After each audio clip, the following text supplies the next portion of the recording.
चांदूर रेल्वेचे ठाणेदार दीपक वानखडे यांच्या नेतृत्वात पोलिसांनी अवैध गावठी दारूवर शुक्रवारी सायंकाळी 5 वाजता तालुक्यातील गौरखेडा येथे कारवाई करून 45,000चा मुद्देमाल जप्त केला आहे।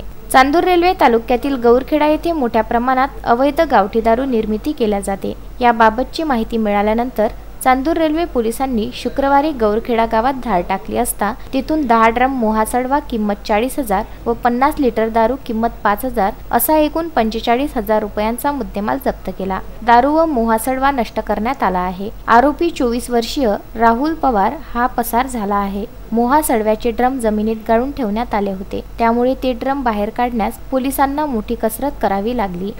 पोलीस स्टेशन चांदूर रेल्वेच्या हद्दीमधील गौरखेडा आणि तरोडा येथे फार मोठ्या प्रमाणात अवैध दारू काढले जाते। आज गौरखेडा येथे आम्ही व सर्व पोलीस स्टाफ मिळून प्रोव्हिजन रेड केली।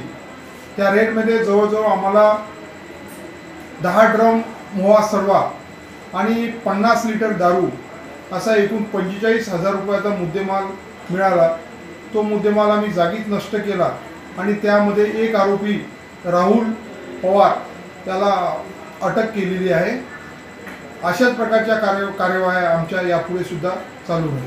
ही कारवाई ठाणेदार दीपक वानखडे यांच्या नेतृत्वात PSI राहुल चौधरी, गणेश मुपडे, ASI मोतीराम पवार, शंकर ढोले व अन्य कर्मचारी यांच्या मार्गदर्शनात करण्यात आली। Bandu Athawale, Vidarbha news, Chandur railway.